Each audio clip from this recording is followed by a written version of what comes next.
नमस्कार, सत श्री अकाल, आदाब अर्जय। आप सभी को आपके प्यारे दोस्त मस्त खान का बहुत बहुत प्यार। एक बार फिर से स्वागत है आप सभी का IT bird Mushtaq YouTube channel में। दोस्तों, आज हम एक्सेल की वीडियो और एक्सेल की सीरीज चला रहे हैं और बहुत कुछ सीख चुके हैं, बहुत कुछ सिखा चुके हैं। आशा करते हैं कि आपकी उम्मीदों पर हम खरे उतर रहे होंगे और आप हमें ऐसे ही हमें बताते रहिए कि हम आपके लिए और भी क्या अच्छा कर सकते हैं और क्या बेटर कर सकते हैं। बताते रहिए, हमारी हेल्प करते रहिए। आज की वीडियो जो हम सीखने वाले हैं वो है डे 18, जिसमें हम इंट, इवन, ऑड और इफ 4 फंक्शन सीखेंगे। इंट, इवन, ऑड और इफ 4 फंक्शन को इस्तेमाल करेंगे। चलिए शुरू करते हैं।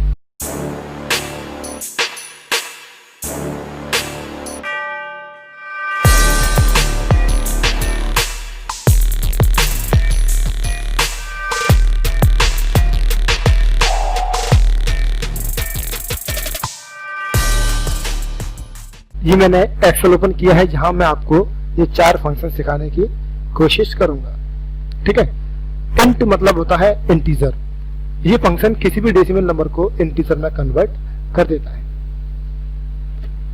इंटीजर में कन्वर्ट कैसे करता है मैं आपको बता देता हूं। जैसे कि ये आपने 152 पॉइंट ये आपने लिखा, 152, 150 पॉइंट। ठीक है, आप कुछ भी लिखते हैं तो ये नंबर को डेसिमल नंबर है, इन्हें आपको इंटीजर में कन्वर्ट करना है।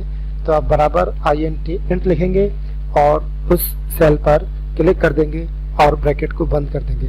जैसे ही आप एंटर प्रेस करेंगे तो यहाँ देखिए 152 के बाद जो पॉइंट के बाद नंबर लिखा था वो हट चुका है। फिर देखिए INT लिखा, ब्रैकेट लिखा और फंक्शन की ब्रैकेट के अंदर हम उस सेल का एड्रेस दे देंगे जिस नंबर को हमें कन्वर्ट करना है। और जैसे एंटर प्रेस करेंगे तो सेल के नंबर को वो ऑटोमेटिकली इंटीजर में कन्वर्ट कर देगा। तो इस प्रकार से हम किसी भी इंटीजर नंबर को डेसिमल नंबर को इंटीजर में कन्वर्ट कर सकते हैं। ठीक है। और फिर देख लीजिए बराबर INT ब्रैकेट क्लिक किया, ब्रैकेट बंद किया और यहाँ पे आंसर आ गया। ठीक है दोस्तों, इसके बाद दिया है इवन फंक्शन। इवन का इस्तेमाल जो किया जाता है वो करता है अपन किसी भी ऑड नंबर को इवन में बनाने के लिए। फॉर एग्जाम्पल ये मैं कुछ ऑड नंबर यहाँ पर लिख देता हूँ। ठीक है, और मैं यहाँ पर इवन मतलब सम संख्या है तो मैं यहाँ पर इवन फंक्शन लगाता हूँ। ब्रैकेट में मैंने ये एड्रेस दे दिया, क्लिक किया, देखिए 12 आ गया। यानी कि उसने 11 जो ऑड नंबर था, विषम संख्या थी, उसको सम संख्या में बदल दिया। और वो ध्यान रखना हमेशा इंक्रीमेंट करता है, कभी घटाता नहीं है। आप सोचेंगे कि 11 को 10 बना देगा, वो नहीं बनाएगा, 11 को 12 बनाएगा। ठीक है, यहाँ पे आप ध्यान रखें, इवन ब्रैकेट इस्तेमाल किया, इस पे क्लिक किया तो 13 को वो 14 बना देगा। बराबर इवन ब्रैकेट 15 को 16 बना देगा। ऐसे ही यहाँ 17 लिखा हुआ है तो 17 को क्या बनाएगा वो आप मुझे कमेंट में बताइए कि 17 को वो क्या बनाएगा। ठीक है। एक चीज मैं आपको और बता दूं कि यहाँ मान के चलिए कोई नंबर ऑड लिखा हुआ है, पहले से सॉरी इवन लिखा हुआ है, फॉर एग्जांपल 10 लिखा हुआ है। ठीक है, ये 17 का क्या होगा ये आपको मुझे कमेंट में बताना है। जैसे कि 11 का 12 आ गया, 13 का 14 आया, 15 का 16 आया और 17 का यहाँ पे क्या आएगा वो आपको मुझे बताना है। ठीक है, यहाँ मान लीजिए कोई नंबर लिखा हुआ है वो पहले से ही इवन नंबर है, फॉर एग्जाम्पल 10। ठीक है, 8 ये पहले से ही इवन नंबर है। अब मैं बराबर इवन फंक्शन लगाऊंगा तो क्या होगा, जब हम इवन फंक्शन के द्वारा इवन नंबर को कन्वर्ट करते हैं तो वो इवन नंबर का इवन नंबर ही रहता है, उसको वो ऑड में नहीं बदलता। लोगों को कंफ्यूजन क्या होता है, वो सोचते हैं कि इवन फंक्शन इवन नंबर को ऑड में और ऑड को इवन में कन्वर्ट करता है। जी नहीं, ये सिर्फ आपका जो ऑड नंबर होगा, मतलब विषम संख्या होगी, विषम को सम संख्या में कन्वर्ट कर देगा और वो भी बढ़ा करके, कम करके नहीं करेगा, बढ़ा के करेगा। ठीक है, कम करके नहीं करेगा। ये विशेष ध्यान रखने वाली बात है। ठीक है, तो ये तो होगी इसकी बारी बात है। अब अपन आते हैं यहाँ पर ऑड फंक्शन सीखते हैं, ये ऑड वाला फंक्शन सीखते हैं। तो ऑड फंक्शन क्या करता है, किसी भी इवन नंबर को ऑड में कन्वर्ट करता है। फॉर एग्जांपल बराबर ऑड मैंने क्लिक किया 12 पे, तो 12 को वो 13 बना देगा, यानी कि जो इवन फंक्शन कर रहा था वही काम ऑड कर रहा है, लेकिन बस इतना अंतर है कि इवन फंक्शन इवन नंबर निकालता है, ऑड नंबर को इवन बना देता है, और ऑड फंक्शन इवन नंबर को ऑड बना देता है। यानी कि इवन नंबर विषम संख्या को सम में कन्वर्ट करता है और ऑड फंक्शन सम संख्या को विषम में कन्वर्ट करता है, लेकिन बड़ा करके कम करके नहीं करता। फॉर एग्जांपल यहाँ पे 14 को अगर मैं ऑड फंक्शन के अंदर इस्तेमाल करूंगा तो इसका आउटपुट 15 होगा। ऐसे ही मैं 16 को करूंगा तो इसका आउटपुट 17 हो जाएगा। ठीक है, अब बताइएगा अगर मैं यहाँ 18 लिखूंगा तो 18 का आउटपुट क्या आएगा, आप मुझे कमेंट में बताइए। 17 का आउटपुट क्या होगा, 18 का आउटपुट क्या होगा, आप मुझे कमेंट में जरूर बताइएगा। ठीक है, इसके बाद आगे दिया हुआ है कि अगर कोई पहले से ही ऑड नंबर है, for example 20, sorry even number है फॉर एग्जांपल 19, तो मैं इसको ऑड नंबर को, पहले से कोई ऑड नंबर है उसी को मैं कन्वर्ट कर रहा हूं, तो ऑड नंबर का ये ऑड ही रहता है, उसको इवन में कन्वर्ट नहीं करेगा। ध्यान रखने वाली बात है कि इवन फंक्शन किसी भी नंबर को इवन बनाता है और ऑड फंक्शन किसी भी नंबर को ऑड बनाता है। ये उल्टा काम नहीं करते, ध्यान रखना। ये ऐसा नहीं करते हैं कि इवन को ऑड बना दे और ऑड को इवन बना दे, ऐसा नहीं करते, बल्कि कोई भी संख्या लिखी होती है, इवन नंबर लिखा है तो इवन फंक्शन ऑड नंबर को इवन बनाता है, लेकिन इवन को इवन ही रहने देता है। ऐसे ही ऑड फंक्शन केवल इवन को ऑड बनाएगा लेकिन ऑड को ऑड ही बना रहने देगा। ठीक है, तो यहां पर हमने इंट फंक्शन इवन ऑड दोनों सीखे, और अब सीखते हैं हम इफ फंक्शन। इफ फंक्शन का इस्तेमाल क्या है, ये काफी काम का फंक्शन है और हमारे काफी काम में भी आता है। उसको मैं समझाने के लिए एक छोटी सी टेबल आपके सामने जब बना के दिखाता हूं। मान के चलिए यहां पर मार्क्स लिखे हुए हैं किसी स्टूडेंट के, और ये इसका रिजल्ट इसका बनाना है। ठीक है, इसके मार्क्स, किसी के ये मार्क्स हैं, किसी के ये मार्क्स हैं, ये मार्क्स हैं, और यहां हमको इसका रिजल्ट क्रिएट करना है कि ये इसके मार्क्स इतने से ज्यादा है तो पास है, नहीं तो फेल है। इसके मार्क्स 40% से ज्यादा है, 32% से ज्यादा है तो पास, नहीं तो फेल, है ना। तो ऐसे कुछ बनाना चाहते हैं तो बन जाएगा।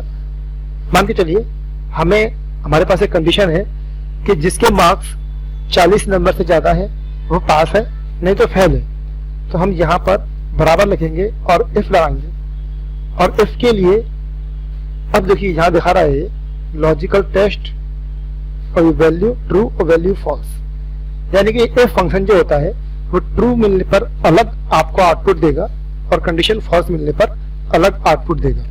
हम इफ फंक्शन के अंदर एक कंडीशन देते हैं, वो कंडीशन ट्रू मिलती है तो अलग आउटपुट देता है, और फॉल्स मिलती है तो अलग आउटपुट देता है। यहाँ क्लिक करेंगे, यहाँ क्लिक किया, ठीक है, इस पे क्लिक किया, यानी कि B2 को चेक करना है। अगर ये बड़ा है 39 और किसी नंबर के 40 भी आ जाते हैं तो पास है ना। तो 39 से ज्यादा नंबर है तो पास है, नहीं तो फेल है, ये मतलब हो गया ना। या फिर आप ऐसे कर सकते हैं कि इसके नंबर बड़े हैं या बराबर है 40 के तो पास। तो ये कंडीशन लगाना आप पे डिपेंड करता है, चाहे तो आप ये कंडीशन लगा सकते हैं बड़ा है बराबर है, चाहो तो आप ये कंडीशन लगा सकते हैं कि नंबर 39 से ज्यादा आ गए, 40 नंबर आ गए तो पास है, कितने भी आए तो पास है। कॉमा लगाएंगे और यहाँ पे अपन पास कर देंगे। ठीक है, ये ट्रू वैल्यू हो गई। फिर कॉमा लगाते हैं और यहाँ पे फॉल्स वैल्यू डाल देंगे। अगर वो नंबर इससे कम रहते हैं, कंडीशन ट्रू नहीं मिलती है, सॉरी कंडीशन ट्रू नहीं मिलती है, तो ये फेल लिख के आ जाएगा। अब समझिए इसमें ये हमने कंडीशन दी है B2 का मान, B2 मतलब ये, इसका मान बड़ा है 39 से, कॉमा लगाया है, और स्ट्रिंग वैल्यू को हमेशा डबल कोटेशन में लिखते हैं। जब भी आप कोई अक्षर वगैरह टाइप कर रहे हैं, कैरेक्टर वगैरह, तो उसको डबल कोटेशन में लिखना है। ठीक है, तो नंबर है तो आप बना डबल कोटेशन में लिख सकते हैं, वरना आपको स्ट्रिंग के लिए डबल कोटेशन लगाना पड़ेगा। तो ये नंबर जो है B2 को 39 से ज्यादा है तो पास है, तो पास लिखेंगे पहले, और नहीं है तो तो फेल हो जाएगा। तो हम जब कॉमा लगा के हमने फॉल्स वाली स्टेटमेंट लिख दी, यानी कि अगर कंडीशन ट्रू मिलती है तो ये वाला पार्ट ऑटोमेटिक आ जाएगा, और फॉल्स मिलती है तो ये वाला पार्ट ऑटोमेटिक आ जाएगा। तो यहाँ पे आप समझिए 25 वैल्यू लिखी हुई है, तो 25 यानी कि V2 मतलब 25 बड़ा है 39 से। जी नहीं, कंडीशन फॉल्स हो गई। 25 तो 39 से छोटा होता है ना, 25 तो छोटा होता है, कंडीशन फॉल्स हो गई, तो यहाँ पे इसका आउटपुट क्या आएगा, फेल। ये बंदा फेल हो गया। देखिए अब 62 ज्यादा होता है तो यह पास आएगा। आप देखिए फिर से, बराबर इफ यदि इसकी वैल्यू बड़ी है 39 से, कॉमा, तो पास लेके आएगा, कॉमा, नहीं तो फेल लेके आएगा। तो यहाँ पे इसकी वैल्यू जो भी इसके अंदर लिखा होगा, 62 लिखा हुआ है, बड़ा है 39 से, सही है, तो पास यहाँ पे एंटर मारेंगे तो पास आ जाएगा। ठीक है, इसको आप ऐसे भी कर सकते हैं, और इजी करने के लिए आप यहाँ फंक्शन पे क्लिक करेंगे, तो यहाँ पे भी आप इफ टाइप करें, गो करें, ये इफ फंक्शन आ चुका है, ओके ले लीजिए। और यहाँ पे भी आप ऐसा कर सकते हैं कि इसकी वैल्यू बड़ी है 39 से, तो ट्रू वाला पार्ट पास और फॉल्स वाला पार्ट फेल। यहाँ ऑटोमेटिक लिख सकते हैं आप, और ओके करेंगे तो जा जाएगा। आप इसे पकड़ के ड्रैग करेंगे पूरे में, तो देखिए अपने आप जो वैल्यू होगी उसके अकॉर्डिंग अपने आप रिजल्ट बन के आ गया। तो इसमें ये फायदा है कि आप अगर बहुत सारे स्टूडेंट का रिकॉर्ड बना रहे हैं तो आप सिर्फ एक बंदे का रिकॉर्ड ऐसे बना लीजिए। इफ ब्रैकेट पड़ा है 39 तो पास, नहीं तो फेल, एंटर मारेंगे, एक बंदे का रिजल्ट आ गया है। इसके बाद आप इसे ड्रैग करेंगे तो सभी बंदे का रिजल्ट ऑटोमेटिक ऐसे आ जाएगा। तो बहुत ही आसान है इस पे काम करना। ठीक है, तो ये हमने इंट, इवन, ऑड और इफ फंक्शन सीखे। इन फंक्शन की आप प्रैक्टिस कीजिए, और मैंने जो सवाल पूछे हैं उसका कमेंट जरूर कीजिए दोस्तों। ठीक है, मिलते हैं अगले वीडियो में, तब तक के लिए good luck and good bye.